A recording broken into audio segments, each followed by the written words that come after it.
We will start with Skylar Woodhouse with Bloomberg. Hello. I just wanted to see, I think a while back you mentioned that the LaGuardia Air Train Report might be released end of the year. The year is now quickly wrapping up. It's crazy. It's almost 2023. But any updates, and if so, what can we perhaps expect or?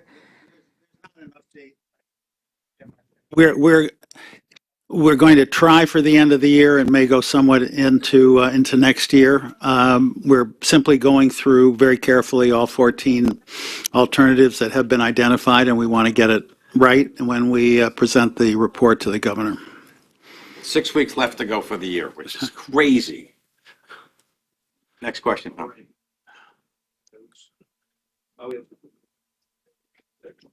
Take the next item. Ben Brackfield with AM New York. Oh, I think we got it back. Yes, sir. All right. Hello. I wanted to ask, reading this, it appears to say that the Port Authority's entire investment in Terminal 6 will be the $130 million in the capital improvements. Is there any other money that the Port Authority will be spending, or the state, or anyone other than the private investors? Well, so the way this works is that the private investor commits to spend all of the capital necessary within their specific lease to build the terminal facility.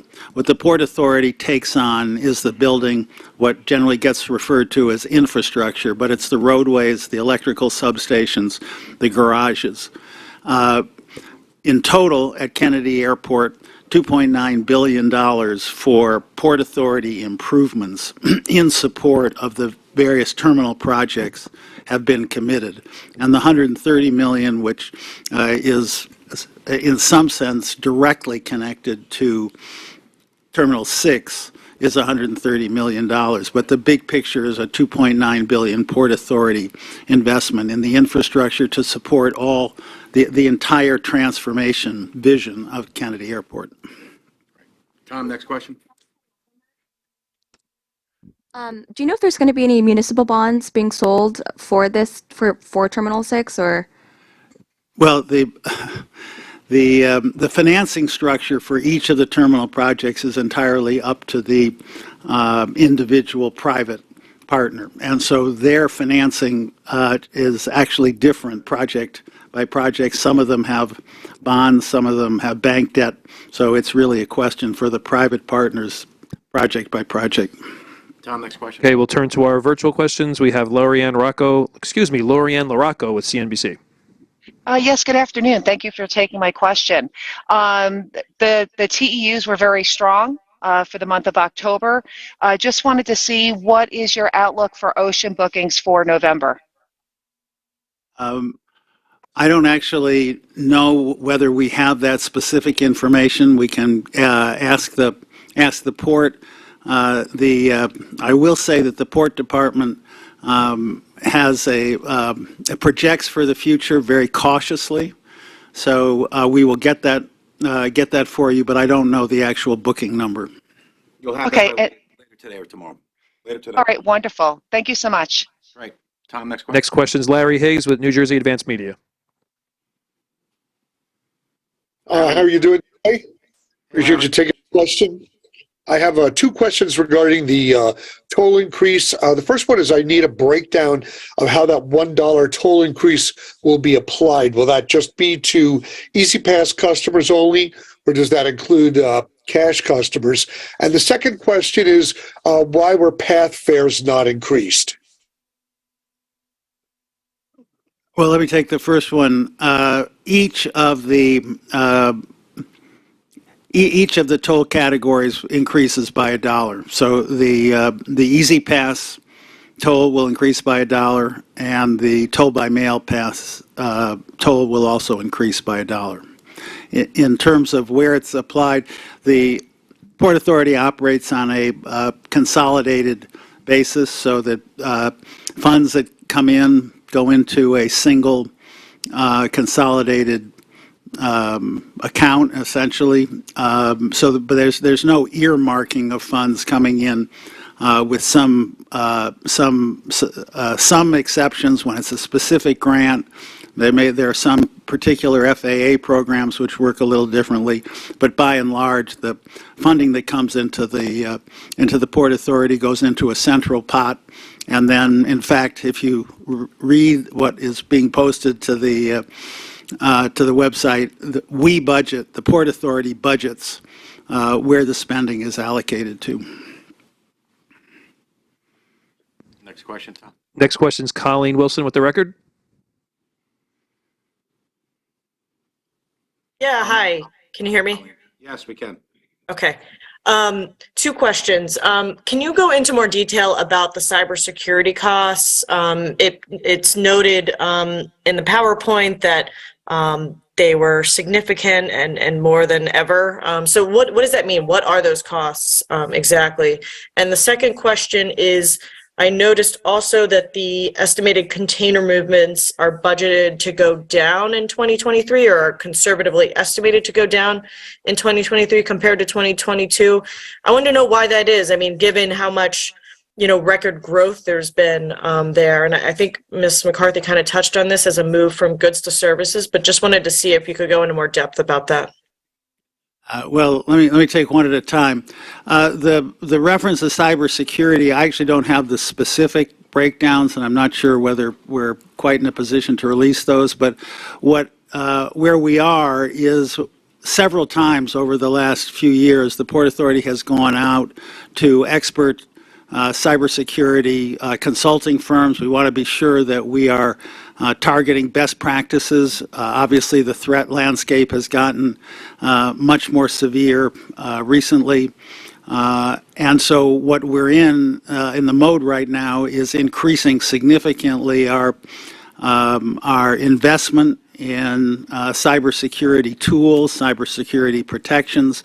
It's based on a set of expert recommendations that came in, took a look at what we were doing. Our internal folks identified improvements they wanted to make. The external folks identified other improvements, and we're in the posture of a very significant investment program in terms of moving our protections up the scale. Michael Aronson with the Daily News next.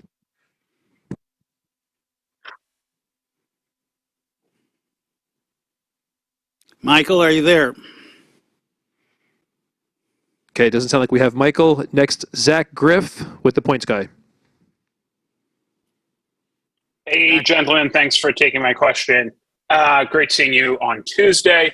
I was wondering, following up to that, how is the new Terminal A at Newark going to be connected to public transit until the new AirTrain is developed? Will it be connected to the existing AirTrain? If not, how are we supposed to get there from the train? All right, we're going to have Mr. Aviation address your question. Huntley Lawrence.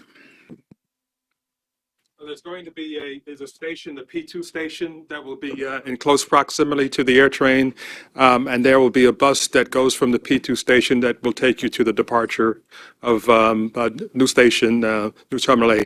You could also walk from the station through the parking garage to the center, and then there is a pedestrian bridge from the parking garage itself as well. Those are the two ways in which you can get from the old station to the new terminal.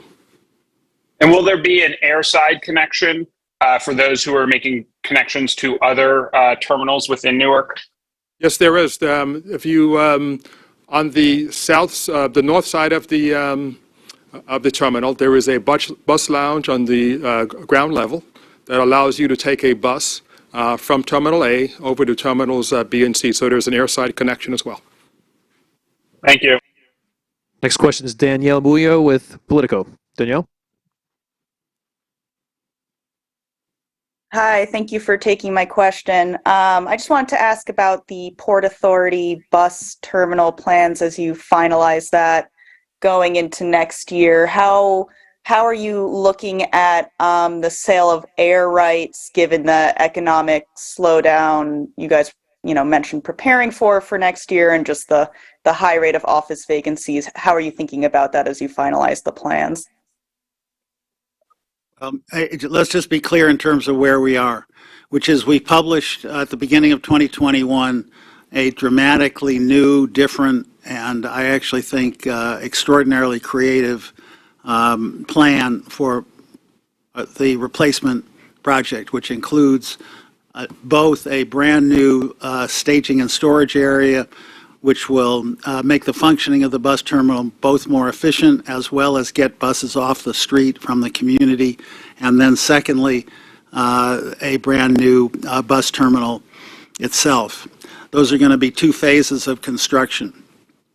What we are planning on is a financing plan that will not rely on development rights for the first phase of the program, so that the real estate market, in our view, will recover by the time we are in the market with respect to air rights and looking to monetize development.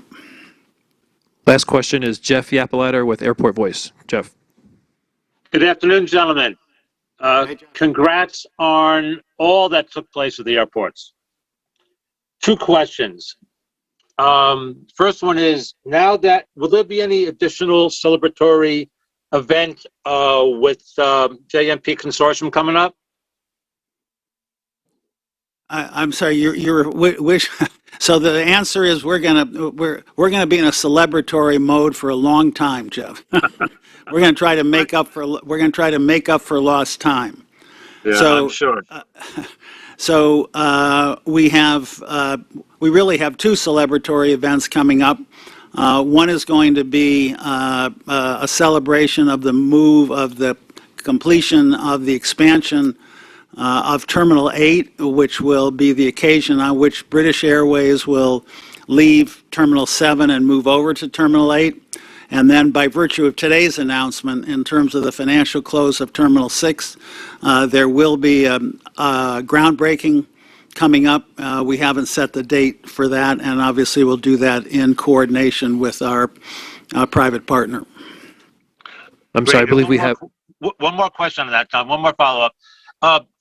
Now that the passenger terminals have been pretty much all put in place at JFK, what about the cargo redevelopment? What's happening with that?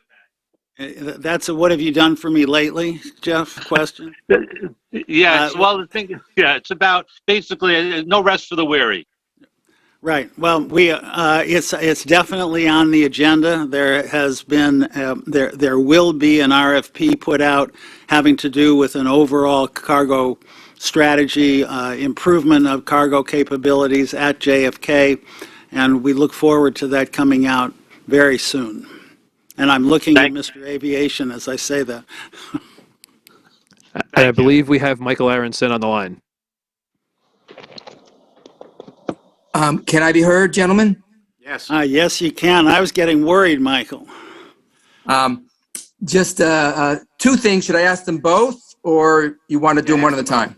Ask them both. Okay.